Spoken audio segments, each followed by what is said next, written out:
Nunca imaginé que una simple llamada telefónica pudiera destrozar la vida que tardé 28 años en construir. Cuando el empleado del banco me dijo que mi esposo estaba allí con una mujer idéntica a mí, intentando acceder a nuestras cuentas, sentí que el suelo desaparecía. Pero lo peor estaba por venir. Descubrí que esta farsa había estado ocurriendo por mucho más tiempo del que podría imaginar, y que yo, sin saberlo, había facilitado todo. Pero antes de continuar, asegúrate de que ya estás suscrito al canal y escribe en los comentarios. ¿Desde dónde estás viendo este video? Nos encanta saber hasta dónde llegan nuestras historias. El teléfono sonó a las 10:43 de un jueves cualquiera. Yo estaba en la cocina, preparando un pastel de zanahoria para llevar a casa de mi hermana más tarde. Mis manos estaban sucias de masa cuando vi el número desconocido en la pantalla. Dudé, pero algo me hizo contestar. La voz del otro lado era masculina, joven, educada, pero cargaba una tensión que me puso alerta de inmediato.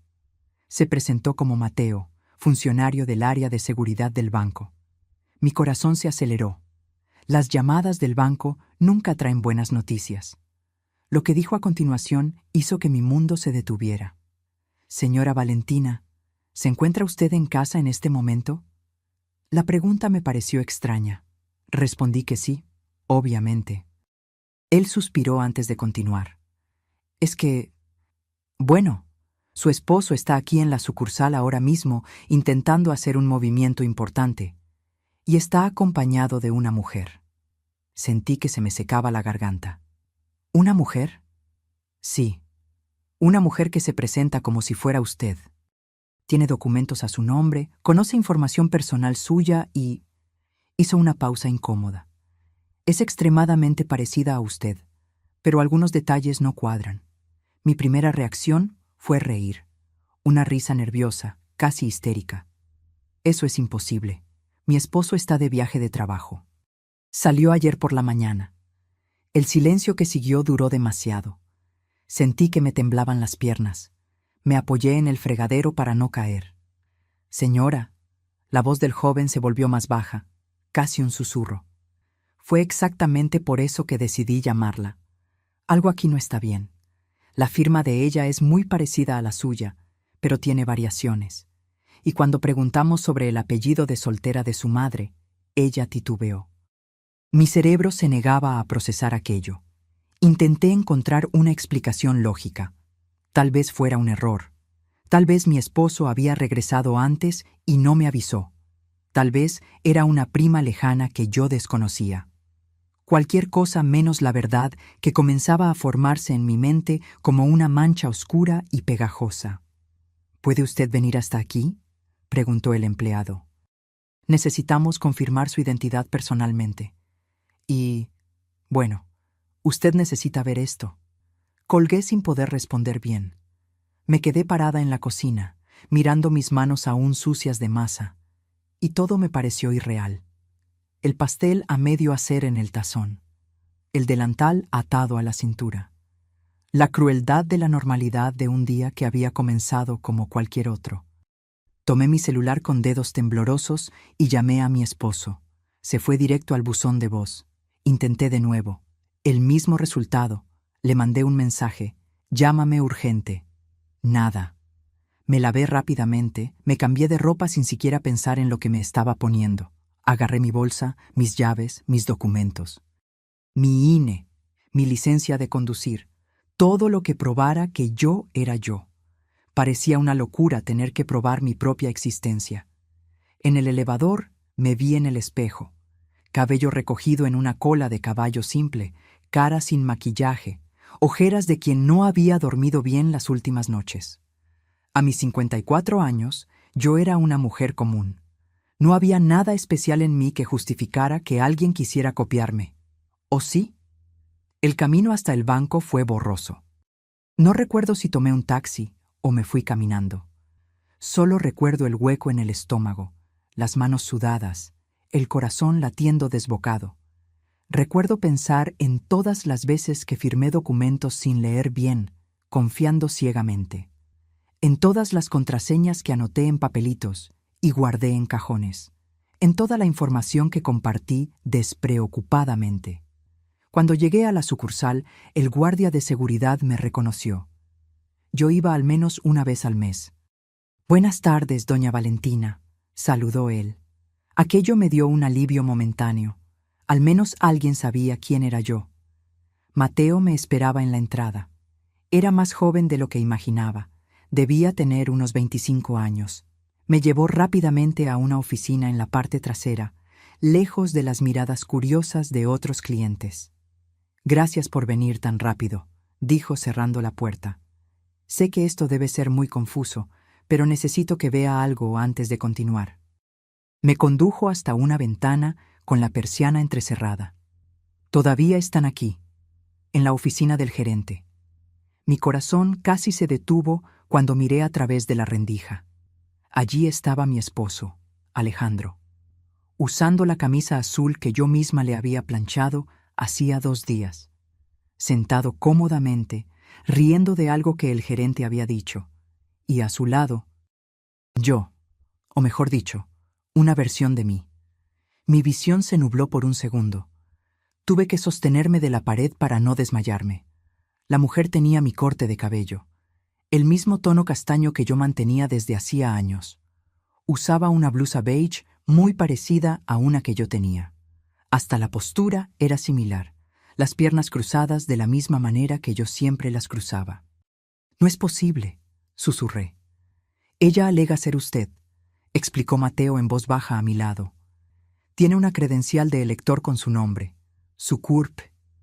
Conoce el nombre de sus hijos, sabe dónde trabajó usted. Pero cuando hicimos preguntas más específicas, tropezó. No logré desviar la mirada. Observé a la mujer gesticular, sonreír, tocar el brazo de mi esposo con una intimidad que me provocó náuseas. Y Alejandro estaba completamente a gusto. No había nerviosismo, no había culpa estampada en su rostro. Parecía estar en casa. «¿Desde hace cuánto tiempo está pasando esto?», pregunté, más para mí misma que para Mateo. «No sabemos, pero según nuestros registros, esta no es la primera vez que ella viene aquí con él». Aquellas palabras me golpearon como un puñetazo en el estómago. No era la primera vez. Esto no era un intento de fraude improvisado. Era algo planeado, calculado, repetido. Me alejé de la ventana. Necesitaba respirar. Necesitaba pensar. Mi mente trabajaba frenéticamente, revisitando recuerdos, buscando señales que yo había ignorado, los viajes frecuentes de Alejandro, las llamadas que contestaba en otra habitación, la forma en que comenzó a preguntarme sobre detalles de mi rutina, diciendo que quería conocerme mejor después de tantos años juntos. Yo pensé que era romántico. ¡Qué idiota fui! «¿Qué están intentando hacer?», logré preguntar. Mateo dudó. «Transferir una cantidad significativa a una cuenta conjunta recién abierta. Una cuenta en la que tanto su nombre como el de él aparecen como titulares. Pero yo nunca abrí ninguna cuenta». «Exactamente. Fue por eso que activamos el protocolo de seguridad». Sentí una rabia comenzar a hervir dentro de mí, sustituyendo el shock inicial. Alguien había robado mi identidad. Alguien estaba viviendo como si fuera yo. Y mi esposo, el hombre con quien compartía la cama desde hacía casi 3 décadas, estaba no solo permitiéndolo, sino participando activamente en ello. «Quiero confrontarlos», dije, sorprendiéndome incluso a mí misma con la firmeza en mi voz. Mateo frunció el ceño. «Señora, no sé si sea una buena idea. Tal vez sea mejor dejar a las autoridades». «No». Mi voz salió más alta de lo que pretendía. «Esa mujer está usando mi nombre. Mi esposo está... No pude terminar la frase. Las palabras se negaban a salir. Él asintió lentamente. «Está bien, pero vamos a hacerlo con cuidado. El gerente ya fue informado de la situación.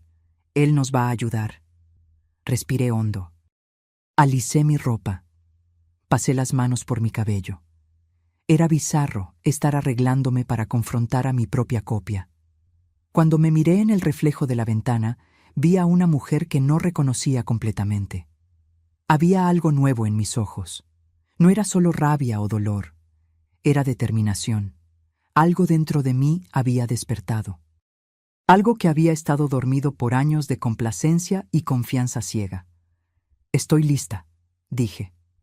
Y por primera vez en esa mañana horrible, realmente lo estaba.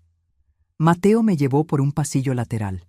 Cada paso que daba parecía irreal, como si estuviera caminando en una pesadilla de la cual no podía despertar.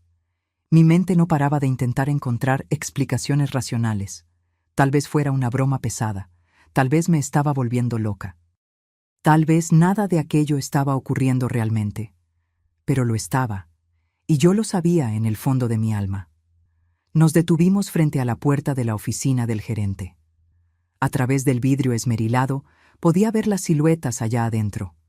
3 personas: Alejandro, la mujer y el gerente. Mateo tocó levemente antes de abrir. Lo que sucedió en los siguientes segundos quedó grabado en mi memoria como una serie de fotografías. La mujer miró hacia arriba primero. Nuestros ojos se encontraron. Por una fracción de segundo, vi el pánico cruzar su rostro, pero se recompuso rápido, demasiado rápido para alguien inocente.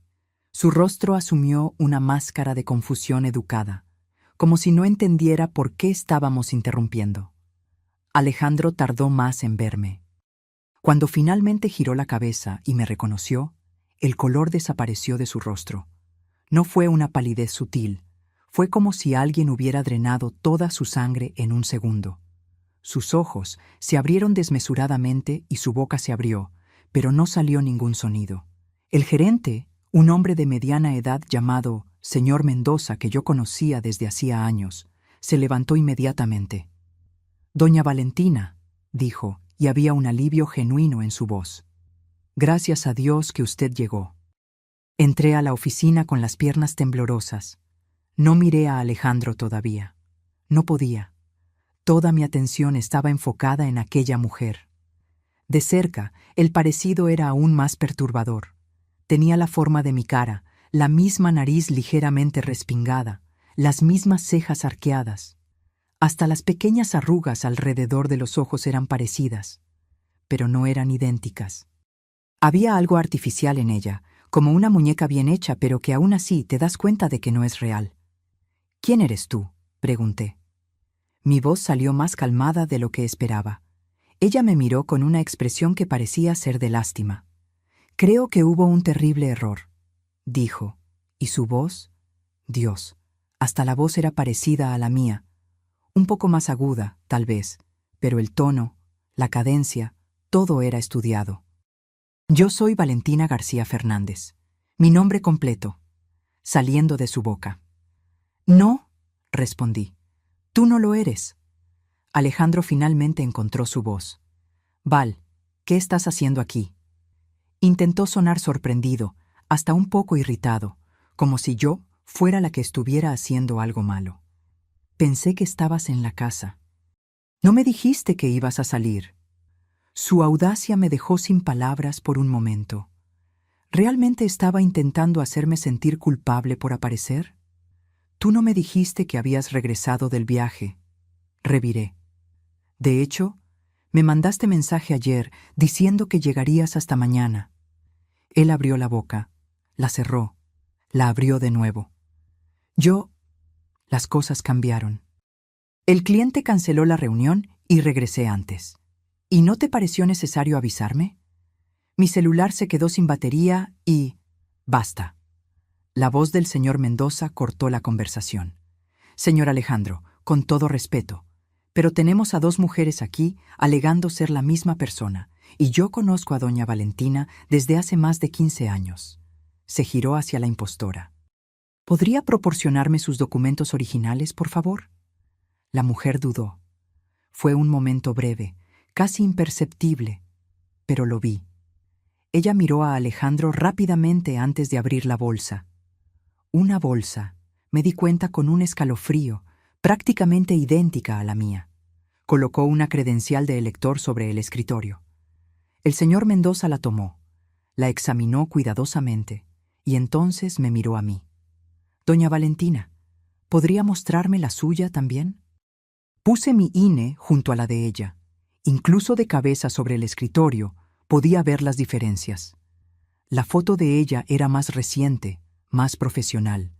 La mía era vieja, tomada hacía casi 10 años cuando renové el documento.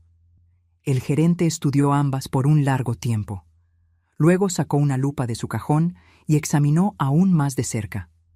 Las huellas digitales son diferentes, dijo finalmente. Y los números de serie también. Eso es imposible, dijo la mujer, y por primera vez oí un toque de desesperación en su voz. Debe haber algún error en el sistema. Tú eres un fraude, la interrumpí. Algo dentro de mí se rompió. Toda la rabia, toda la humillación, todo el shock salieron a flote. Tú robaste mi identidad, mi nombre, mis documentos, mi vida. Val, estás siendo dramática. Alejandro intentó intervenir. Vamos a platicar en la casa, con calma. ¿Dramática? Me giré hacia él y lo vi. Realmente lo vi por primera vez en años. ¿Cómo no me había dado cuenta antes? La forma en que me miraba como si yo fuera un estorbo. La impaciencia mal disimulada. La distancia que había crecido entre nosotros y que yo atribuí al desgaste natural del matrimonio. Tu esposo está aquí con una mujer disfrazada de mí, intentando robar nuestro dinero, ¿y yo estoy siendo dramática? No es así, dijo él, pero ya no había convicción en su voz. Entonces, ¿cómo es? Explícame, Alejandro. Explícame cómo regresaste del viaje sin avisarme. Explícame cómo esa mujer consiguió documentos falsos con mis datos. Explícame desde hace cuánto tiempo está pasando esto. Silencio. Un silencio ensordecedor que confirmaba todas mis peores sospechas. El señor Mendoza tosió incómodamente. Señor Alejandro, la otra señora, tendrán que permanecer aquí mientras llamamos a la policía. Esto es una cuestión penal. La palabra policía pareció romper algún encanto. La mujer se levantó bruscamente. Yo no me voy a quedar aquí, declaró. Usted no tiene opción, dijo Mateo posicionándose en la puerta. Ella miró a Alejandro y en esa mirada lo vi todo. No era solo complicidad, era intimidad, era historia compartida, era... Ustedes están teniendo una aventura, dije en voz alta, y fue como si la pieza final de un rompecabezas terrible encajara. Es por eso, no es solo por dinero. Ustedes están juntos. Alejandro no lo negó, y ese silencio fue más revelador que cualquier confesión. La mujer rió, un sonido amargo y cortante. ¿Crees que sabes algo? Escupió, y toda pretensión de ser educada se evaporó. ¿Crees que fuiste tan buena esposa, tan perfecta? Pero no veías nada. No veías que él era infeliz. No veías que él necesitaba algo más. ¿Y tú te ofreciste transformándote en mí? Mi voz estaba extrañamente calmada ahora. El shock inicial había pasado, dejando una claridad fría. ¿Qué tipo de mujer hace eso? Una mujer lista, respondió ella. Una mujer que vio una oportunidad y la tomó. Una criminal, corregí yo. El señor Mendoza ya estaba al teléfono, llamando a seguridad y probablemente a la policía. Alejandro seguía sentado, con la cabeza entre las manos, como si él fuera la víctima en esa situación. Lo miré a él, al hombre que amé por 28 años, con quien crié 2 hijos, construí una vida, soñé un futuro, y no sentí nada más que lástima, no por mí, sino por él, por ser tan débil, tan cobarde, tan pequeño. ¿Desde hace cuánto tiempo? Pregunté bajito. Él levantó la cabeza. Sus ojos estaban rojos. ¿Hace cuánto tiempo, Alejandro? 3 años, susurró. 3 años. Mientras yo preparaba la cena, cuidaba la casa, apoyaba sus decisiones, confiaba ciegamente. 3 años de mentiras, de traición, de ser sustituida gradualmente por una copia. ¿Y el plan cuál era?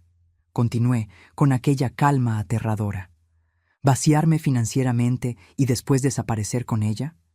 Él no respondió, pero la mujer sí. El plan era que él se librara de ti sin perder la mitad de todo en el divorcio. Así de simple. La crueldad de ella era casi admirable en su franqueza. Al menos no estaba fingiendo remordimiento. 2 guardias de seguridad entraron a la oficina. El señor Mendoza explicó rápidamente la situación. Uno de ellos se posicionó cerca de la mujer, que finalmente pareció entender la gravedad de lo que había hecho. «Tengo derechos», dijo ella, con la voz ahora aguda. «Exijo un abogado». «Lo tendrá», respondió el guardia tranquilamente. En el Ministerio Público. Mientras la conducían hacia afuera, pasó junto a mí. Nuestros ojos se encontraron por un último segundo. Busqué rabia en su mirada, o remordimiento, o miedo, pero solo encontré cálculo. Incluso en ese momento, incluso atrapada, ella todavía estaba evaluando, planeando, buscando una salida. Fue cuando entendí que eso no había sido solo una decisión impulsiva. Había sido una elección consciente, repetida, refinada a lo largo de 3 años. Ella no me copió por accidente. Ella estudió, practicó, se transformó metódicamente, y Alejandro había ayudado. ¿La señora va a querer presentar una denuncia?, preguntó Mateo suavemente. Miré a Alejandro, que ahora estaba de pie, recargado en la pared, pareciendo 10 años más viejo. Parte de mí quería gritar, llorar, romper cosas, pero otra parte, una parte más fuerte que yo no sabía que existía, solo quería distancia. «Sí», respondí. «Voy a denunciar, contra ella y contra él». «Val, por favor». Alejandro dio un paso en mi dirección, pero yo retrocedí. «No te acerques a mí, nunca más». Y salí de esa oficina con la cabeza en alto, dejando atrás los escombros de un matrimonio que me daría cuenta más tarde ya estaba muerto desde hacía mucho tiempo. Yo solo había sido la última en enterarme. El Ministerio Público fue un borrón de preguntas, formularios y miradas compasivas que yo no quería. Me senté en una silla dura de plástico y conté mi historia a 3 personas diferentes. Cada vez que repetía, parecía más surrealista. Mi esposo, 3 años. Una mujer que se transformó en mí. El fiscal, un hombre de unos 50 años con ojeras profundas, me miró con una mezcla de lástima y cansancio profesional. «Desafortunadamente, este tipo de fraude se está volviendo cada vez más común», dijo, como si eso me fuera a consolar. «Pero usted hizo lo correcto al venir inmediatamente». No me sentí haciendo lo correcto, me sentí idiota, me sentí ciega, me sentí como alguien que había sido engañada de forma tan obvia que todo el mundo debió haberse dado cuenta menos yo. Me explicaron que el proceso sería largo. Investigación, peritaje de los documentos falsos, análisis de las transacciones bancarias, posible juicio. Meses, tal vez años. Mi vida entera sería revisada, expuesta, disecada por extraños. Firmé documentos, di mi declaración formal, proporcioné todo lo que me pidieron. Cuando finalmente salí de ahí, ya era de noche. El cielo estaba oscuro y una llovizna fina comenzaba a caer. Me quedé parada en la banqueta, mirando a la nada, sin saber a dónde ir. No podía volver a casa. No todavía. La idea de entrar a esa casa, llena de recuerdos y mentiras, me hacía sentir físicamente mal. Saqué mi celular. 17 llamadas perdidas. 12 de Alejandro, 3 de mi hijo Santiago, 2 de mi hermana Gabriela. Llamé a Gabriela. Contestó al primer tono. «Valentina». «¿Dónde estás?» Santiago me llamó diciendo que Alejandro está desesperado intentando hablar contigo. «¿Qué pasó? ¿Puedo ir a tu casa?» Hubo una pausa. «Claro. ¿Estás bien?» «No». «Voy por ti. ¿Dónde estás?» Le di la dirección del Ministerio Público. No hizo más preguntas, solo dijo que estaría ahí en 20 minutos. Y lo estuvo. Gabriela siempre fue así, 7 años mayor que yo, siempre fue más madre que hermana. Subí a su coche e inmediatamente me derrumbé. No lloré, lo que era extraño. Solo me quedé ahí, temblando, mientras ella conducía en silencio. Solo cuando llegamos a su departamento y ella me sirvió una taza de té muy caliente, fue que finalmente conté todo. Ella me escuchó sin interrumpir. Cuando terminé, se quedó en silencio por un largo tiempo, sosteniendo mi mano. Sabía que había algo mal con él, dijo finalmente. No esto, nunca imaginaría esto, pero él cambió en los últimos años. Se volvió distante, siempre impaciente contigo. ¿Por qué nunca me dijiste? Lo intenté, sutilmente, pero tú siempre lo defendías. Y pensé, bueno, todos los matrimonios pasan por etapas difíciles. No quería ser la hermana metiche. Yo sabía que ella tenía razón. ¿Cuántas veces Gabriela había comentado algo y yo lo había descartado? ¿Cuántas veces había sugerido que Alejandro y yo platicáramos más, tomáramos terapia de pareja, pasáramos más tiempo juntos? Y yo siempre respondía que todo estaba bien, que era solo una etapa, que Alejandro estaba estresado con el trabajo. El trabajo. Ahora todo tenía sentido. Los viajes de negocios constantes, las reuniones que duraban hasta tarde. Los fines de semana que él necesitaba trabajar. Él no estaba construyendo una carrera. Él estaba construyendo una vida paralela. Te vas a quedar aquí el tiempo que necesites, dijo Gabriela firmemente. El cuarto de visitas es tuyo. Dormí mal esa noche. Cuando finalmente dormité, tuve pesadillas donde me miraba al espejo y veía el rostro de la otra mujer mirándome fijamente. Desperté sudando, con el corazón disparado, y me tomó algunos segundos recordar dónde estaba. Por la mañana, Gabriela ya estaba despierta, preparando café. Necesitas ir a la casa por tus cosas, dijo, pero no necesitas ir sola. Yo voy contigo. La idea de ver a Alejandro me llenaba de pavor y rabia en igual medida, pero ella tenía razón. Necesitaba mi ropa, documentos, pertenencias personales. No podía dejar todo atrás solo porque tenía miedo de la confrontación. Llegamos allá a las 10 de la mañana. El coche de Alejandro estaba en la cochera. Respiré hondo antes de abrir la puerta. Él estaba sentado en la sala, todavía en pijama, pareciendo no haber dormido. Cuando me vio, se levantó de inmediato. Val, gracias a Dios. Necesitamos platicar. No tenemos nada de qué platicar. Vine por mis cosas. Por favor, déjame explicarte. ¿Explicar qué? ¿Cómo me traicionaste por 3 años? ¿Cómo planeaste robarme? ¿Cómo conseguiste una sustituta que se parece a mí? Gabriela entró detrás de mí, posicionándose como una guardia protectora. Alejandro la miró con irritación. Esto es entre mi esposa y yo. Tu esposa está aquí exactamente porque demostraste que no se puede confiar en ti a solas con ella, replicó Gabriela fríamente. Yo ya estaba subiendo las escaleras, no queriendo oír nada más. En la recámara me detuve en la puerta. Todo estaba como siempre. La cama bien hecha, las cortinas que yo misma había cosido, las fotos de familia en la cómoda. Una farsa perfecta. Empecé a aventar ropa en una maleta. No me importó doblar u organizar. Solo quería salir de allí lo más rápido posible. Agarré documentos importantes, joyas que eran mías desde antes del matrimonio, fotos de mis hijos.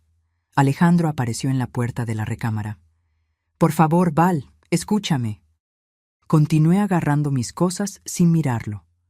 Yo no quería que fuera así. Todavía te amo. Solo dudó. Las cosas se complicaron. Aquello me hizo detenerme. Me giré hacia él lentamente. ¿Complicaron? ¿Tú llamas traicionar a tu esposa de 3 años y planear robarle complicado? No iba a ser un robo. Era una solución, para los dos. ¿Una solución que implicaba que yo no supiera nada? Él se pasó la mano por el cabello, un gesto nervioso que yo conocía bien. La conocí en un momento difícil. Tú siempre estabas ocupada con los niños, con la casa. Me sentía invisible. Me tomó un segundo procesar lo que había dicho. ¿Me estás culpando? ¿Estás diciendo que la culpa fue mía por cuidar de nuestra familia? No es eso, pero tienes que admitir que nos distanciamos. ¿Y de quién fue la culpa de eso, Alejandro? ¿Quién empezó a trabajar hasta tarde? ¿Quién empezó a viajar todo el fin de semana? ¿Quién dejó de tocarme, de mirarme, de platicar conmigo? Ella me entendía. Ella se detuvo, dándose cuenta de lo absurdo de lo que estaba a punto de decir. Ella se transformó en mí, completé por él. Porque tú no querías a alguien diferente. Tú me querías a mí, pero una versión que pudieras controlar. Una que no cuestionara, no tuviera opiniones propias, no te recordara tus fracasos. Se puso rojo. No es verdad. Entonces, ¿por qué se parecía tanto a mí? ¿Por qué el cabello igual, la ropa parecida, hasta la forma de hablar? Si querías a otra persona, ¿por qué escoger una copia mal hecha? Él no tenía respuesta. Y en ese silencio entendí algo fundamental. Alejandro no había tenido una aventura común. Él había intentado recrear nuestro matrimonio, pero en una versión donde él tenía todo el poder, donde la esposa dependía completamente de él, donde no había historia, familia, raíces que yo pudiera usar contra él. Era más enfermo de lo que imaginaba. Cerré la maleta. Me voy a quedar en casa de Gabriela. Mi abogado se pondrá en contacto contigo sobre el divorcio. ¿Divorcio? Val, no tiene que ser así. ¿Podemos qué? ¿Fingir que no pasó nada? ¿Volver a ser una pareja feliz? Reí sin humor. Destruiste eso, Alejandro, completamente. Pasé junto a él, arrastrando la maleta que rechinaba en el piso. Gabriela ya me estaba esperando abajo, con mi bolsa y algunas cosas de la cocina que sabía que me gustaban. ¡Val! Alejandro gritó desde lo alto de la escalera. ¿Y los muchachos? ¿Qué les vas a decir? Me giré una última vez. La verdad, algo con lo que tú claramente tienes dificultades, y salí por la puerta, sintiendo que estaba dejando atrás no solo una casa, sino una vida entera que descubrí estaba construida sobre mentiras. Los días siguientes fueron los más difíciles, no por lo que había pasado, sino por tener que explicarle a las personas que amaba, especialmente a mis hijos. Santiago, mi hijo mayor de 26 años, llegó al departamento de Gabriela 2 días después. Estaba visiblemente nervioso, moviendo las manos, sin poder mirarme bien a los ojos. «Mamá, papá me llamó. Dijo que se pelearon y que estás exagerando». Claro que Alejandro había hablado con ellos primero. Claro que había moldeado la narrativa a su favor. «Siéntate», dije calmadamente. «Te voy a contar exactamente lo que pasó». Le conté todo, la llamada del banco, la mujer idéntica, los 3 años de traición, el plan de robar nuestro dinero. Vi la expresión de Santiago cambiar de confusión a shock, de shock a rabia. «No es posible», dijo cuando terminé. «Papá no haría eso. No te haría eso a ti». Yo también creía eso, pero lo hizo. Tiene que haber otro lado de la historia. Tiene que... Santiago. Mi voz salió más dura de lo que pretendía. Lo vi con mis propios ojos. El banco tiene registros. La policía está investigando. Esto no es una pelea de pareja. Es un crimen. Se quedó en silencio, procesando. Luego se levantó y empezó a caminar por la sala. ¿Cómo pudo hacer eso? ¿A mi mamá? ¿Cómo pudo...? Ver a mi hijo así, despedazado por la traición de su padre, fue una de las cosas más dolorosas de toda aquella situación, peor incluso que descubrir la traición. Porque yo era adulta, podía lidiar con el dolor, pero ver a tus hijos descubriendo que su padre no era el hombre que pensaban que era, para eso no hay forma de prepararse. Él sigue siendo tu papá, dije gentilmente. Y eso no cambia, pero tomó decisiones muy equivocadas. No quiero hablar con él. No tienes que hacerlo. No ahora, pero eventualmente vas a necesitar procesar esto a tu manera. Sofía, mi hija de 23 años, reaccionó diferente. Ella vino al día siguiente y simplemente me abrazó por largos minutos sin decir nada. Cuando finalmente se apartó, sus ojos estaban rojos. Sabía que había algo mal, dijo. Las últimas veces que fui a su casa, papá estaba extraño, distante. Pensé que era el trabajo, pero... No es tu culpa no haberte dado cuenta. Yo vivía con él y no me di cuenta. ¿Cómo era ella? ¿La mujer? La describí brevemente, sin entrar en detalles perturbadores. Sofía escuchó con atención, mordiéndose el labio inferior, como hacía desde pequeña cuando estaba nerviosa. ¿Y ahora?, preguntó. ¿Qué va a pasar? divorcio, proceso penal contra ella, tal vez contra él también, dependiendo de lo que descubra la investigación. ¿Estás bien? Era una pregunta simple, pero profunda. ¿Estaba bien? No en el sentido de estar feliz o en paz, pero estaba entera, estaba consciente, estaba ahí. Estoy sobreviviendo, respondí honestamente. Y por ahora es suficiente. El abogado que contraté, el licenciado Carlos Ortega, era un hombre serio de unos 60 años que no perdía tiempo con delicadezas. En nuestra primera reunión, esparció documentos sobre el escritorio y fue directo al grano. Su caso es sólido, señora Valentina. Robo de identidad, falsificación de documentos, intento de fraude. La mujer va a responder penalmente, sin duda. ¿Y mi esposo? El licenciado Ortega dudó. Eso es más complicado. Necesitamos probar que él estaba conscientemente involucrado en el esquema, no solo teniendo una aventura extramarital.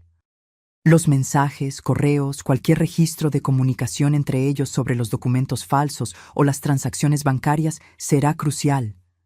Ella dijo que fue idea de él, frente a testigos. Eso ayuda, pero ella puede retractarse, alegar que estaba bajo presión, que habló por enojo. Necesitamos evidencia concreta. En los días siguientes, mi vida se volvió una búsqueda frenética de pruebas. Revisé correos antiguos, mensajes de texto, estados de cuenta bancarios. Encontré cosas que me dejaron aún más asqueada. Transferencias pequeñas que nunca había notado. Compras en lugares donde nunca había ido. Un patrón lento y gradual de robo que había estado ocurriendo justo debajo de mis narices. Pero también encontré algo más. En la computadora que Alejandro usaba en casa, en una carpeta escondida dentro de otra carpeta, archivos. Fotos de la mujer transformándose progresivamente. Al principio era rubia, con cabello corto. Después castaña. Después con el corte igual al mío. Ropa cambiando, postura cambiando, hasta expresiones faciales siendo copiadas. Había también documentos, borradores de una nueva identidad, prácticas de firma, anotaciones sobre mí, sobre mi vida, mi familia, mis hábitos. Era como leer el diario de un acosador. Excepto que el acosador era mi propia sustituta, siendo entrenada por mi esposo. Copié todo y se lo llevé al licenciado Ortega. Cuando lo vio, sus ojos se abrieron como platos. Esto es perturbador, pero es exactamente lo que necesitamos. Esto prueba premeditación, planificación a largo plazo. ¿Cuánto tiempo va a tardar esto? ¿El proceso? Siendo honesto, al menos 1 año, tal vez más. El sistema es lento, 1 año.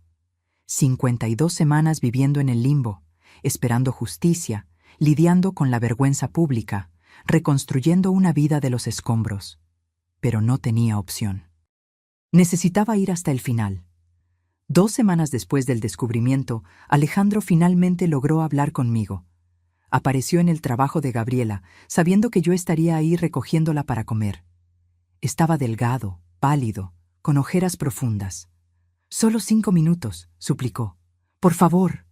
Gabriela quiso correrlo, pero le hice una señal de que estaba bien. Fuimos a un café cercano, nos sentamos en esquinas opuestas de la mesa, como extraños. «Lo arruiné todo», comenzó. «Sé que lo arruiné. Pero Val, necesitas entender, estaba confundido, asustado con la edad, con la sensación de que mi vida se estaba yendo. ¿Entonces decidiste destruir la mía también?». Cerró los ojos. No tenía que ser así. Yo solo me involucré demasiado. Y cuando me di cuenta de lo lejos que había llegado, ya era tarde. 3 años, Alejandro. Tuviste 3 años para detenerte, para contarme, para hacer lo correcto. Lo sé, Dios, lo sé. Parecía genuinamente atormentado.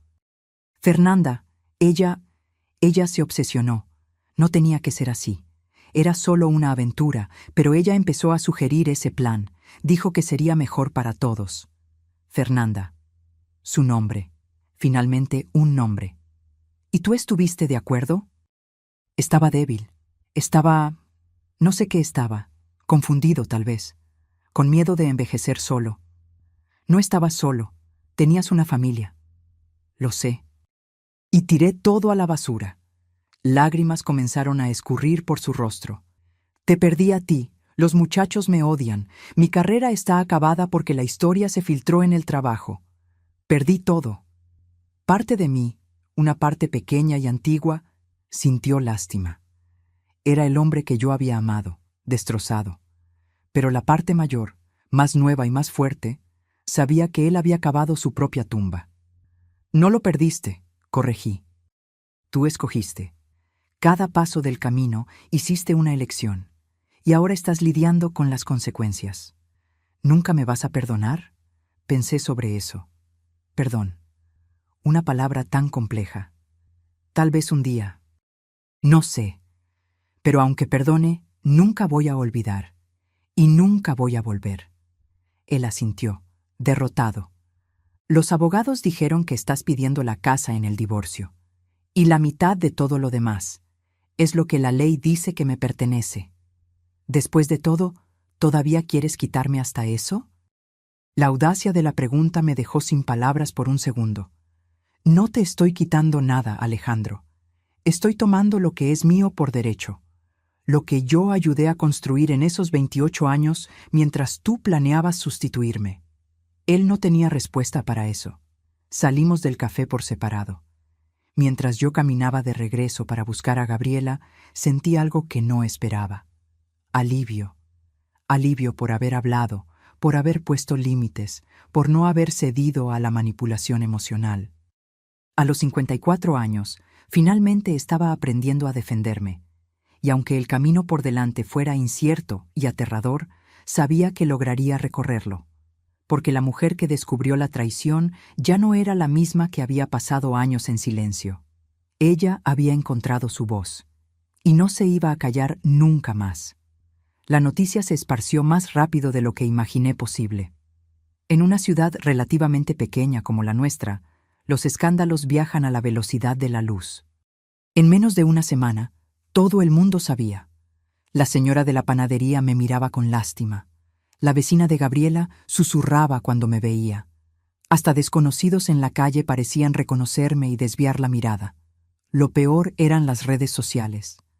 Alguien había publicado algo vago sobre el caso y los comentarios eran crueles. Algunos culpándome por no haber cuidado mejor al marido. Otros diciendo que yo debía haberme dado cuenta. Algunos hasta sugiriendo que la historia completa era mentira mía, drama de mujer rechazada. Dejé de leer después de ver un comentario diciendo que yo probablemente merecía ser cambiada por una versión mejorada. Aquello dolió más de lo que quería admitir. No le hagas caso a esa gente, dijo Gabriela cuando me encontró llorando en la recámara. Son personas vacías buscando entretenimiento. La verdad va a salir. ¿Pero cuándo? ¿Y cómo vivía hasta entonces cargando el peso del juicio público? La investigación avanzaba lentamente. La fiscalía había incautado los documentos falsos de Fernanda. Estaba analizando transacciones bancarias, recabando testimonios.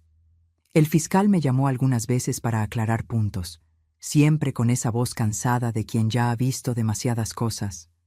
La defensa de ella está alegando que fue coaccionada por su esposo, me informó en una de esas llamadas, diciendo que ella es la verdadera víctima. Reí sin humor. Claro. ¿Y las fotos de ella transformándose gradualmente? ¿Y las anotaciones sobre mi vida? ¿Fue coaccionada a estudiar cada detalle sobre mí? Lo sé, pero es su trabajo crear duda. No se preocupe, tenemos evidencias suficientes.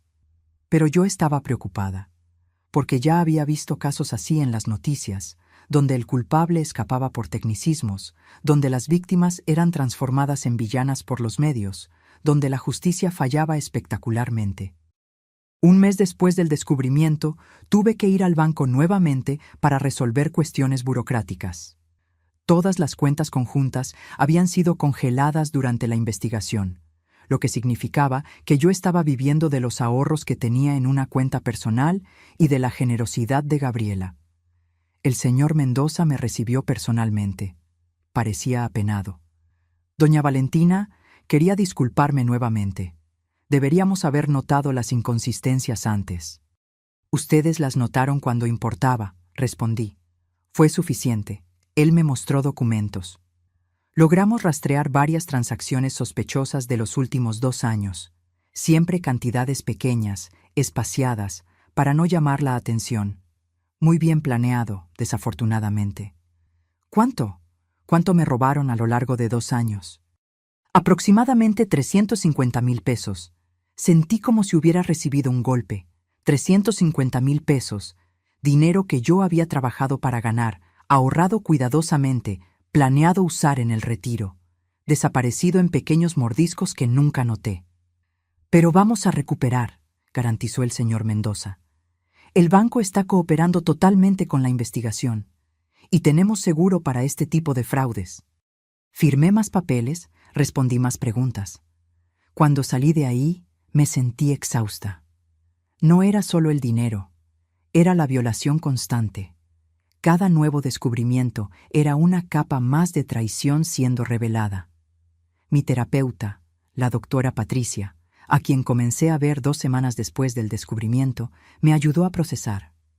«Estás en duelo», explicó en una sesión. No por la persona que él era, sino por la persona que tú pensabas que él era. Y el duelo toma tiempo. ¿Cuánto tiempo? El necesario. No hay plazo. Y no es lineal. Vas a tener días buenos y días malos. Ella tenía razón. Algunos días despertaba sintiéndome fuerte, lista para enfrentar al mundo. Otros días apenas lograba salir de la cama, aplastada por el peso de lo que había perdido. No solo al esposo, sino la vida entera que había construido. La casa, los recuerdos, la sensación de seguridad. Comencé a asistir a un grupo de apoyo para víctimas de fraude financiero. Era en el sótano de una iglesia, los jueves por la noche, con café malo y galletas rancias. Pero las historias que escuché ahí me hicieron sentir menos sola. Una mujer había sido engañada por su propio hijo, otra por su mejor amigo. Un señor mayor había perdido todo por un estafador que fingía ser su sobrino. Cada historia era única, pero el dolor era universal. La sensación de haber sido idiota, de no haber visto, de confiar demasiado. La confianza no es debilidad. La líder del grupo, doña Lupita, siempre decía. Es humana. Los criminales son los que explotan eso. La culpa nunca es de la víctima. Intelectualmente, yo sabía eso. Emocionalmente, todavía luchaba para creerlo. 3 meses después del descubrimiento, Fernanda fue formalmente acusada. Robo de identidad, falsificación ideológica, intento de fraude. Fue detenida brevemente pero pagó fianza. El juicio estaba programado para dentro de 6 meses. Alejandro no fue acusado penalmente, para mi frustración. El fiscal dijo que no había evidencias suficientes de que él supiera de los documentos falsos, solo de la aventura extramarital. Ser un marido terrible no es un crimen, dijo el fiscal con un suspiro. Pero el divorcio estaba avanzando, y ahí yo tenía más poder. El licenciado Ortega estaba siendo implacable. Infidelidad comprobada, intento de fraude financiero, coacción emocional. Él no tiene de dónde agarrarse. Vas a salir de esto muy bien. Yo no quería salir bien. Quería justicia. Quería que él pagara. Honestamente, no sabía más qué quería. Una tarde, estando revisando cajas viejas en la bodega de Gabriela, encontré álbumes de fotos de mi boda. Abrí uno con cuidado, como si pudiera quemarme. Ahí estaba yo, con 26 años, usando un vestido blanco sencillo pero bonito. Ojos brillando, sonrisa enorme, sosteniendo el brazo de Alejandro como si él fuera la cosa más preciosa del mundo. Y él me miraba con... ¿amor? ¿O era lo que yo quería ver? Hojeé las páginas. Nuestra luna de miel. El nacimiento de Santiago. La compra de la primera casa. Cumpleaños, navidades, momentos comunes transformados en especiales por la cámara. Una vida entera capturada en papel fotográfico. ¿Aquella mujer en las fotos era real? ¿O era ya una versión editada, una que ignoraba señales, que aceptaba migajas, que se contentaba con menos de lo que merecía? Cerré el álbum con cuidado. Aquella Valentina había muerto, y estaba bien. Porque la nueva Valentina, la que estaba emergiendo de las cenizas de esa tragedia, era más fuerte, más consciente, menos dispuesta a aceptar mentiras.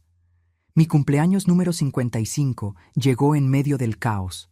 Yo quería ignorar la fecha, fingir que era un día común. Pero Gabriela no me dejó. Ella organizó una cena pequeña, solo familia cercana y algunos amigos íntimos. Santiago y Sofía vinieron. Fue la primera vez que nos reunimos todos desde el descubrimiento. Estaba raro, incómodo, todos evitando hablar del elefante en la habitación. Pero entonces Sofía levantó la copa. Mamá, quería hacer un brindis, no por el cumpleaños, sino por ti, por tu valentía, por no aceptar ser tratada así, por mostrarnos que nunca es tarde para volver a empezar. Las lágrimas vinieron, inevitables, pero eran lágrimas buenas, de gratitud, de amor, de esperanza. Esa noche, ya en casa, sola en la recámara, me miré en el espejo. 55 años, arrugas alrededor de los ojos, canas que había dejado de teñir, un rostro cansado pero determinado. Feliz cumpleaños, le susurré a mi reflejo. Sobreviviste, y vas a seguir sobreviviendo. Y por primera vez en meses lo creí de verdad. El otoño llegó trayendo hojas secas y una frialdad en el aire que combinaba con mi estado emocional. 6 meses desde el descubrimiento. Medio año viviendo en suspensión, esperando resoluciones, lidiando con abogados, encarando miradas curiosas, reconstruyendo una identidad que había sido robada. El juicio de Fernanda estaba agendado para noviembre. Yo tendría que testificar, mirarla de nuevo, revivir todo aquello frente a extraños. La idea me ponía físicamente enferma. «Te va a ir bien», me garantizó el licenciado Ortega durante una reunión. «Solo necesitas contar la verdad. Sin dramatismo, sin emoción excesiva, solo los hechos. Pero ¿cómo contar algo tan invasivo, tan personal, sin emoción? ¿Cómo describir la sensación de ver tu propia cara en otra persona sin parecer histérica?» Comencé a ensayar mi declaración con la doctora Patricia. Ella la hacía de abogada defensora, me confrontaba con preguntas difíciles, me preparaba para los ataques que vendrían. ¿La señora no cree que descuidó su matrimonio? ¿Que le dio motivos a su esposo para buscar compañía en otro lugar? No, cuidar de la familia y confiar en el cónyuge no es negligencia. ¿Pero la señora admite que no prestaba atención a las finanzas? ¿Que firmaba documentos sin leer? Yo confiaba. Eso no me hace cómplice de un crimen que fue cometido contra mí. Era exhaustivo. Cada sesión me dejaba drenada, pero era necesario. Mientras tanto, la vida intentaba continuar. Comencé a buscar trabajo. Yo había dejado de trabajar cuando Santiago nació. Había sido ama de casa y madre de tiempo completo por 26 años. Mi currículum tenía un hueco enorme. Las entrevistas fueron humillantes. Hombres más jóvenes mirándome con lástima o desprecio, preguntando qué habilidades relevantes tenía. Como si criar 2 seres humanos, administrar una casa, organizar finanzas familiares no fueran habilidades transferibles. Después de 15 rechazos, finalmente conseguí algo. Recepcionista en un consultorio dental, salario mínimo, tiempo completo, sin prestaciones. Pero era independencia, era mío. Mi primer día fue aterrorizante. No usaba computadora profesionalmente desde hacía décadas. Los sistemas eran confusos, los procedimientos complicados. Cometí errores, me equivoqué, pedí disculpas constantemente. «Relájate», dijo Ximena, la asistente que me entrenó. Tenía 24 años, la edad de Sofía. Todo el mundo empieza así. Le agarras la onda, y le agarré la onda. Lentamente, dolorosamente, pero le agarré. Cada pequeña victoria, cada tarea completada sin error, cada elogio tímido de los dentistas me daba un poco más de confianza. Una noche, regresando del trabajo, pasé por nuestra antigua casa. La casa donde había criado a mis hijos, donde había vivido más de la mitad de mi vida. Alejandro todavía vivía allí, solo ahora. El jardín estaba descuidado. Las plantas que yo cuidaba con tanto cariño se estaban muriendo. La pintura necesitaba retoque. Era como ver un fantasma de una vida pasada. No sentí nostalgia, sentí cierre. 2 semanas antes del juicio, Santiago me buscó. Se había encontrado con Alejandro. «Quiere hablar contigo», dijo Santiago vacilante. «Dice que tiene cosas que explicar. No hay nada que él pueda decir que cambie algo». «Lo sé, mamá, pero él es mi papá. Y está destruido. Perdió el trabajo, los amigos, está bebiendo demasiado.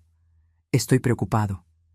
Miré a mi hijo, viendo el dolor en sus ojos, la lealtad dividida, el amor por ambos padres chocando con la traición de uno de ellos. «Está bien», cedí. «Una plática.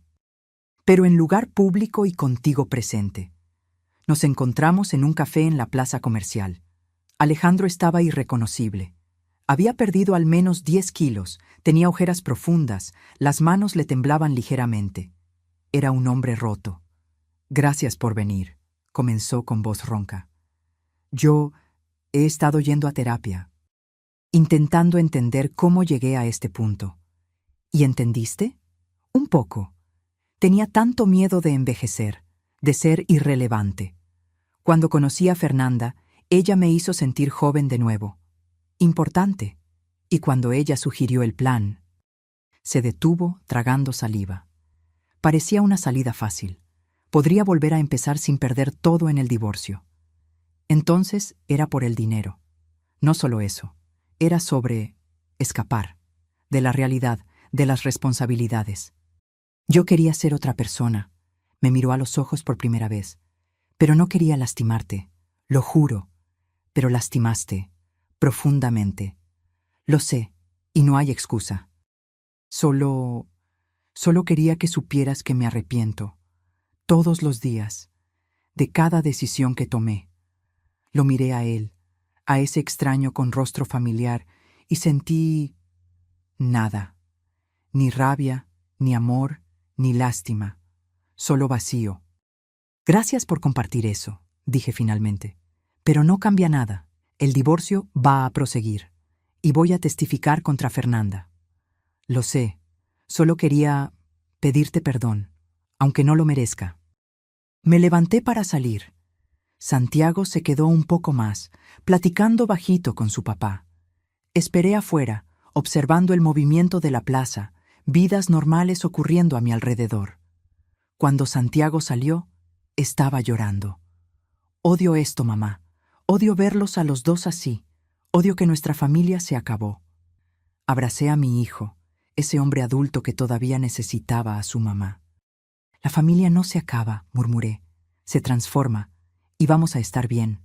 Te lo prometo». No sé si lo creía totalmente, pero necesitaba creerlo. Por mis hijos, sino por mí.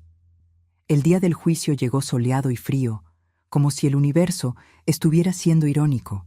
Me vestí con cuidado, ropa sencilla pero respetable, sin maquillaje exagerado, sin joyas llamativas. El licenciado Ortega me había instruido: necesitas parecer la víctima que eres, no alguien intentando llamar la atención.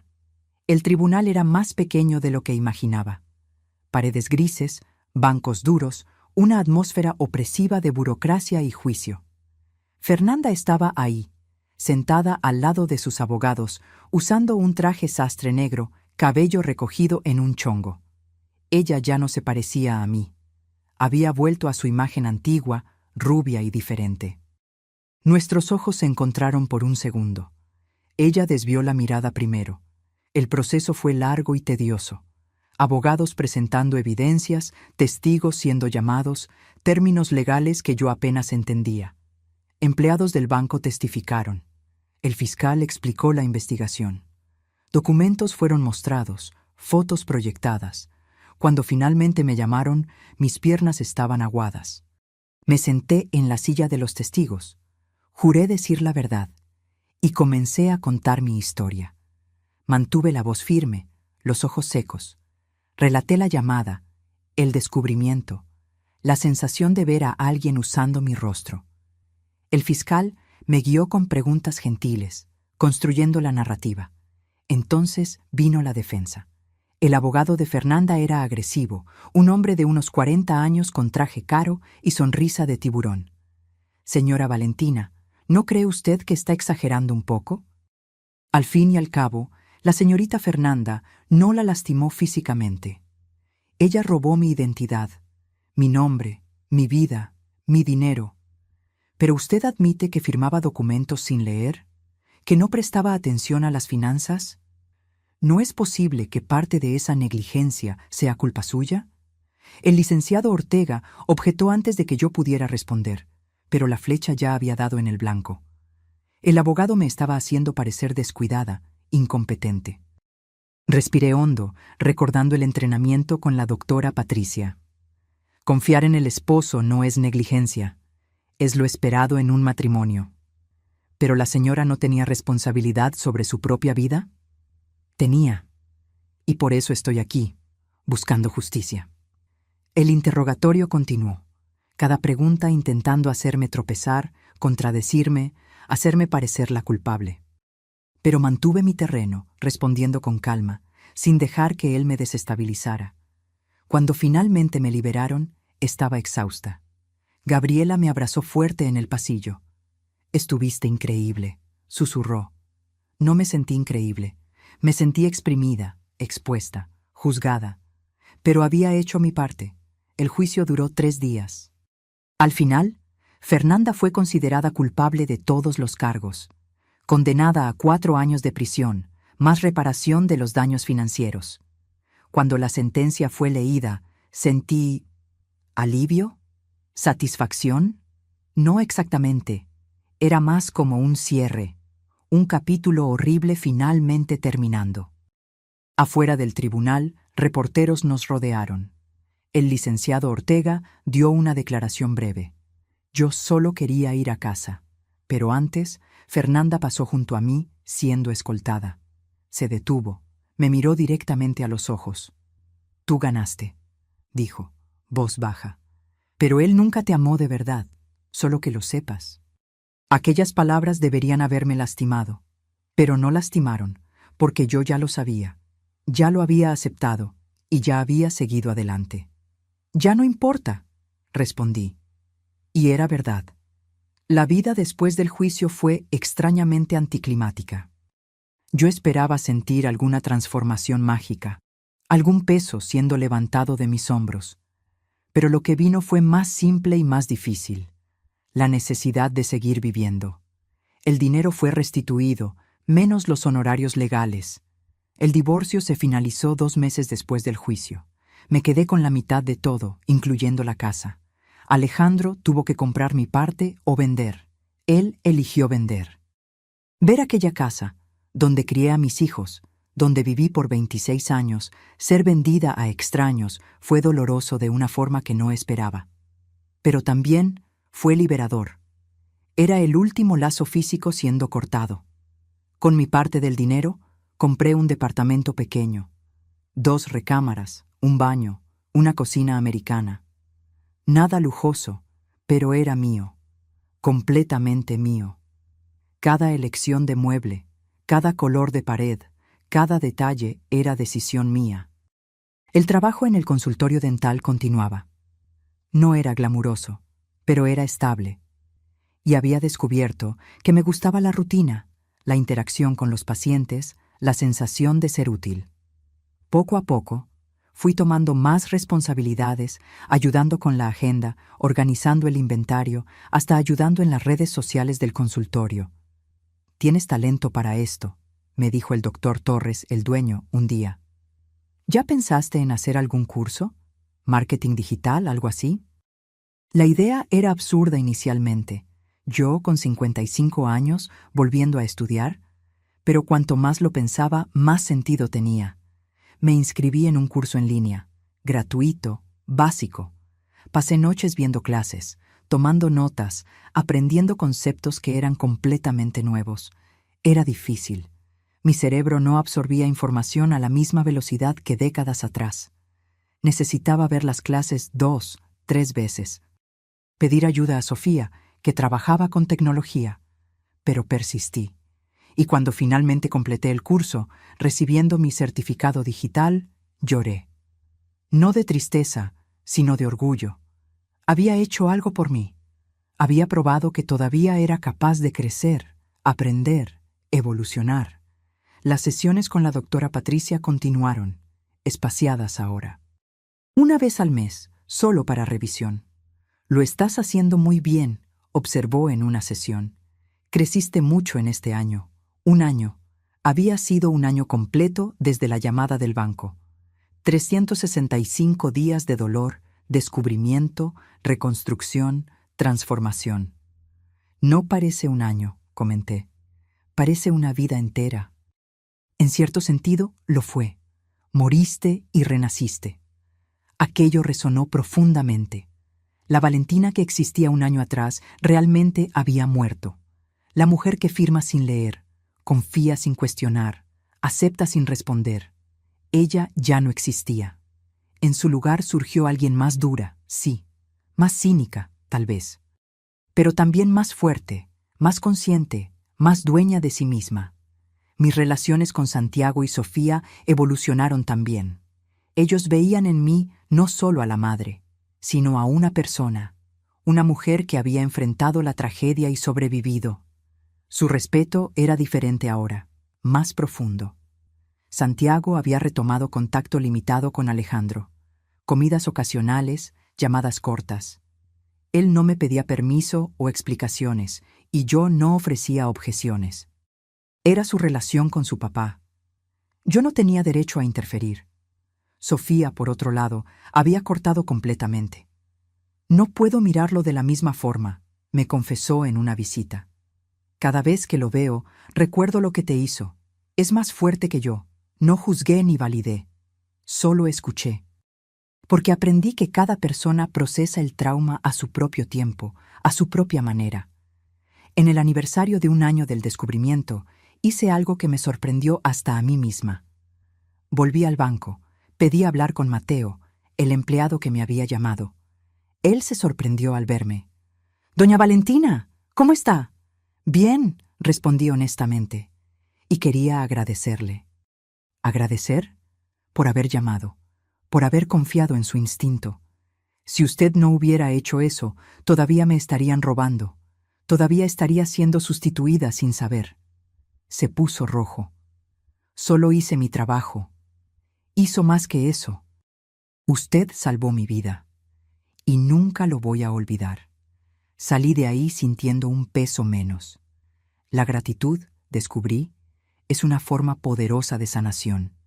Comencé a socializar más. Acepté invitaciones que antes rechazaría. Cenas con amigas de Gabriela. Eventos en la iglesia. Hasta un grupo de caminata matutina en el parque. Fue en una de esas caminatas que conocí a Lupita. Tenía 62 años, viuda desde hacía 3, maestra jubilada. Nos hicimos amigas rápidamente, unidas por esa etapa extraña de la vida donde reconstruyes identidad tras la pérdida. «Tienes suerte», me dijo un día mientras caminábamos. «Tú todavía tienes tiempo. Yo perdí a mi esposo cuando estaba empezando a vivir realmente. Tú tienes una segunda oportunidad». Su perspectiva me hizo pensar. Yo estaba viviendo como si mi vida hubiera acabado a los 54, cuando en verdad tal vez apenas estaba comenzando. 55 no era viejo, era el medio, era transición, era potencial. Comencé a hacer una lista de cosas que siempre quise pero nunca hice, aprender otro idioma. Viajar sola, pintar, escribir. Pequeñas cosas que parecían imposibles en la vida anterior, pero eran perfectamente viables ahora. Me inscribí en un curso de inglés. Compré pinturas y lienzos.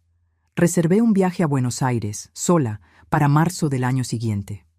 Cada acción era una declaración. Estoy viva. Soy más de lo que me hicieron. Tengo futuro. Una noche, organizando papeles, encontré una carta que me había escrito a mí misma justo después del descubrimiento. La doctora Patricia había sugerido como ejercicio terapéutico. La abrí con cuidado, leyendo las palabras escritas por una mujer despedazada. No sé si voy a sobrevivir a esto, no sé si quiero. Todo lo que era fue destruido, todo lo que creía, mentira.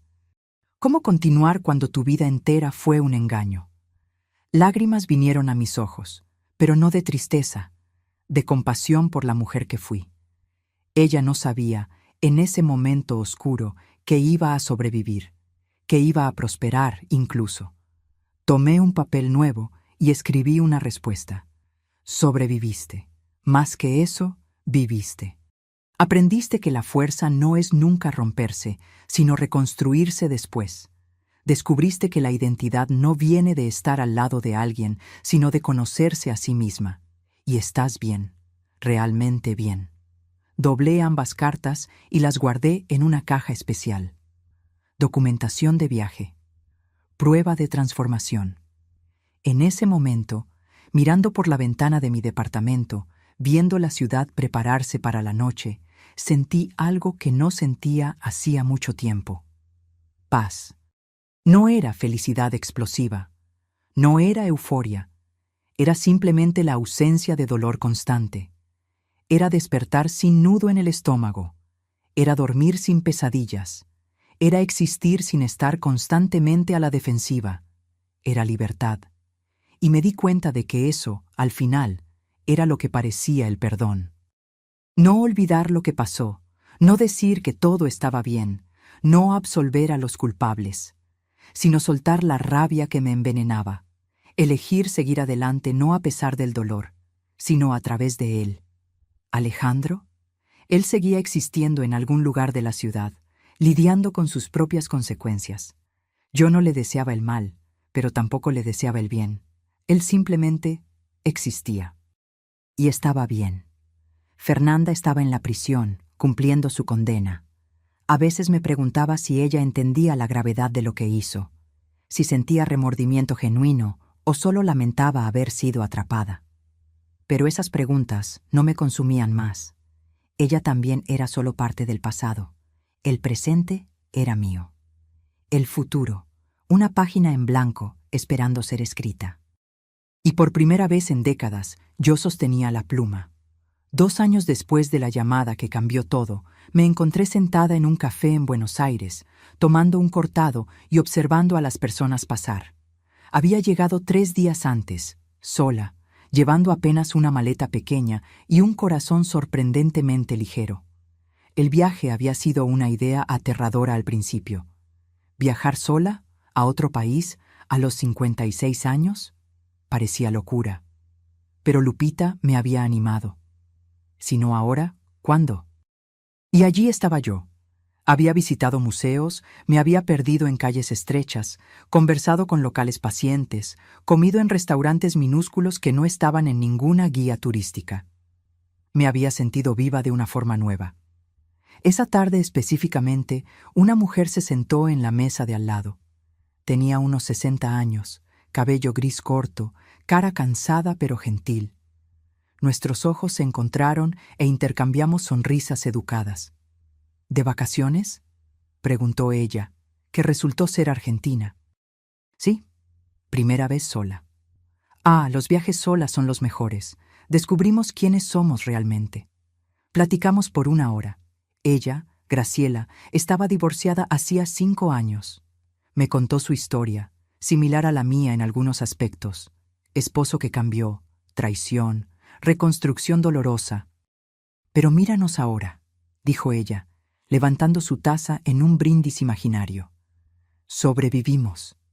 Y estamos aquí, viviendo, a pesar de todo. Brindamos con nuestros cafés, 2 extrañas unidas por historias de superación. Cuando volví a México, algo había cambiado nuevamente. No externamente, sino internamente. Me había probado a mí misma que era capaz. Capaz de navegar el mundo sola, de resolver problemas, de disfrutar mi propia compañía. El trabajo en el consultorio había evolucionado también. El doctor Torres me promovió a coordinadora administrativa. Más responsabilidad, mejor salario, respeto genuino. Yo tenía valor profesional. Había construido eso desde cero, con 54 años, cuando la mayoría diría que era demasiado tarde. Mi departamento se había transformado en hogar. Paredes decoradas con pinturas mías, estantes llenos de libros que realmente quería leer, plantas que cuidaba con atención. Cada rincón era elección mía, reflejo de quien yo era ahora. Santiago se había comprometido. La novia, Mariana, era dulce y práctica, exactamente lo que él necesitaba. Me pidió la bendición, nervioso, como si yo pudiera rechazarla. «Mamá, después de todo lo que pasaste, ¿todavía crees en el matrimonio?» «Creo en el amor verdadero», respondí cuidadosamente. «Pero también creo en mantener los ojos abiertos, en nunca perderse a una misma, en saber tu propio valor». Él asintió, entendiendo. «Yo no voy a ser como papá. Tú ya no lo eres, aprendiste de sus errores». La boda fue pequeña, íntima. Alejandro estaba ahí, del otro lado de la iglesia, pareciendo fuera de lugar e incómodo. No conversamos más allá de un saludo básico. No era hostilidad, era indiferencia. Y estaba bien. Sofía había empezado terapia también. Ver tu proceso me hizo darme cuenta de que necesito procesar mis cosas, explicó. La traición de papá me afectó más de lo que admití. Tener a mi hija buscando ayuda, siguiendo mi ejemplo de cuidado con la salud mental, me llenó de orgullo. No solo me había salvado a mí. Les había mostrado a mis hijos que buscar ayuda es fuerza, no debilidad. En el grupo de apoyo, que aún frecuentaba ocasionalmente, comencé a compartir mi historia completa. No solo la tragedia, sino la superación. Ver los rostros de personas recién heridas iluminándose con esperanza era gratificante. «Usted logró reconstruir todo», me dijo una mujer joven después de una sesión. «Usted me da esperanza. Tú también lo vas a lograr», prometí. No de la misma forma, porque cada camino es único. Pero lo harás. 3 años después de la llamada, Fernanda fue liberada. Libertad condicional, buena conducta. Leí la noticia en el periódico local con sentimientos encontrados. Parte de mí quería que cumpliera la pena completa. Parte estaba demasiado cansada para que le importara. Ella no intentó contacto. Supe por Santiago que se había mudado a otro estado, cambiado de nombre nuevamente, comenzado de cero. Esperé sentir rabia, pero solo sentí nada. Ella era irrelevante para mi vida ahora. Alejandro también se había mudado. Ciudad más chica, trabajo menos prestigioso, vida más simple. Escuché que había dejado de beber, que estaba intentando reencontrarse. Deseé silenciosamente que lo lograra. No por él, sino porque el odio es cansado. Y yo estaba cansada de cargar peso que no era mío. Comencé a dar pláticas, pequeñas al principio, en iglesias, centros comunitarios. ¿Cómo reconstruir tras traición financiera? Nunca es tarde para volver a empezar. Títulos simples para mensajes simples. Eres más fuerte de lo que piensas. Tu valor no viene de otra persona. La supervivencia es posible. Las pláticas llevaron a un blog. El blog llevó a un libro pequeño, autopublicado. Copiada, pero nunca sustituida. Mi camino de reconstrucción. No fue bestseller, pero vendió razonablemente. Y los correos que recibí, de mujeres agradeciendo por dar voz a lo que ellas sentían, valieron más que cualquier ganancia. En uno de esos eventos conocí a Javier. Tenía 62 años, viudo hacía 6, profesor de historia jubilado. Asistió a mi plática, se quedó después para platicar, pidió mi número. Me sentí aterrorizada. ¿Relación? Después de todo, parecía imposible confiar nuevamente, pero Lupita me animó. No todo hombre es tu exmarido, y mereces compañía si así lo eliges. Nuestra primera cita fue un café, simple. Platicamos sobre libros, viajes, vida. Él me contó sobre su esposa fallecida, sin suavizar el dolor. Yo conté mi historia, sin glamurizar la superación. «Eres notable», dijo al final. «Soy sobreviviente», corregí. Eso también. No fue amor a primera vista. Fue algo más lento, más maduro. Fueron comidas que se volvieron cenas. fueron caminatas en el parque. Fueron conversaciones profundas sobre miedos y esperanzas. Fue construir algo nuevo, con base en honestidad y respeto mutuo. Cuando me besó por primera vez, 6 meses después, sentí algo que no esperaba: posibilidad. La posibilidad de amar nuevamente, diferente, más sabio, más consciente. 4 años después de la llamada, organicé una cena en mi departamento. Santiago, Mariana, ahora embarazada, Sofía, Gabriela, Lupita, Javier. Mi familia, elegida y de sangre, reunida. Miré alrededor de la mesa, escuchando risas y pláticas superpuestas, y sentí una gratitud abrumadora. No por la traición, nunca estaría agradecida por eso, sino por la fuerza que encontré para sobrevivir a ella, por las personas que me apoyaron, por la mujer en la que me convertí. Un brindis, propuse levantando mi copa, a la supervivencia, a la reconstrucción, a nunca rendirse, incluso cuando parece imposible. A mamá, añadió Santiago con los ojos brillantes, la mujer más fuerte que conozco. Bebimos y en ese momento, rodeada de amor y apoyo, supe con absoluta certeza: yo había ganado. No porque destruí a mis enemigos o porque obtuve la venganza perfecta, sino porque construí una vida nueva, auténtica, mía. La llamada del banco no me destruyó, me despertó, me forzó a mirar verdades que había evitado. Me empujó a un camino que nunca elegiría voluntariamente, pero que necesitaba recorrer. Y ahora, a los 58 años, yo era más yo misma de lo que jamás fui a los 54. Más fuerte, más sabia, más completa. No a pesar del dolor, sino a través de él. Esa noche, antes de dormir, me miré al espejo. Vi arrugas más profundas, cabellos más blancos, un rostro marcado por la experiencia. Y sonreí, porque ese rostro, esa mujer, había sobrevivido.